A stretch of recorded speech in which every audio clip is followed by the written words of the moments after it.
And joining us now is Dr. Iman Foroughan, chairman of the board and executive director of the New Iran. So let's start by talking about this suit in the World Court, if we can. Do you expect this to go anywhere at all?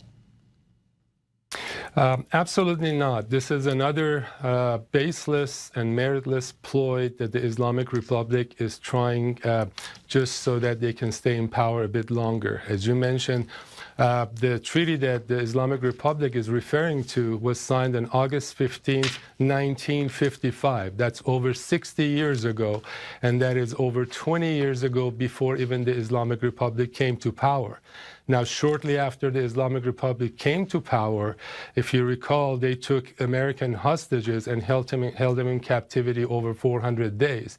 Then the Islamic Republic attacked the Kobar Towers in Lebanon, killing over 200 U.S. soldiers.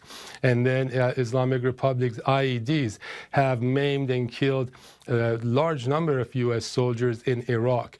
So absolutely, this is baseless. That was a friendship treaty that was signed over 60 years ago between two countries that were friendly.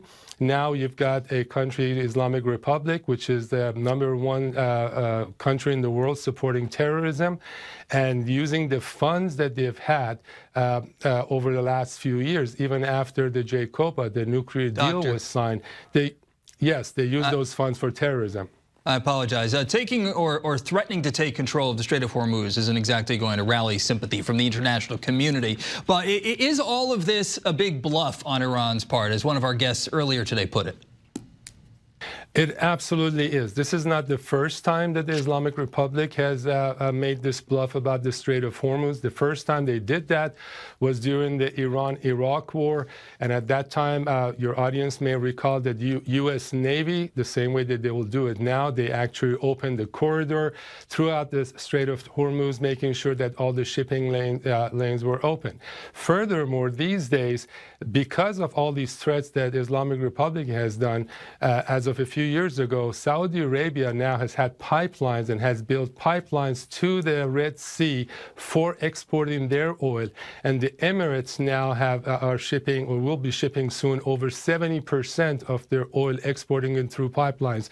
So the Strait of Hormuz is really mainly for the need of Islamic Republic.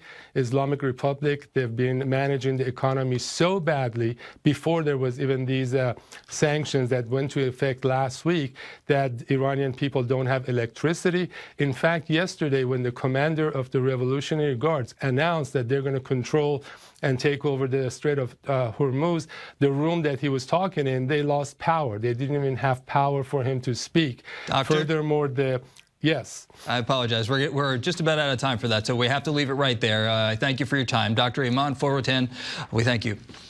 All right.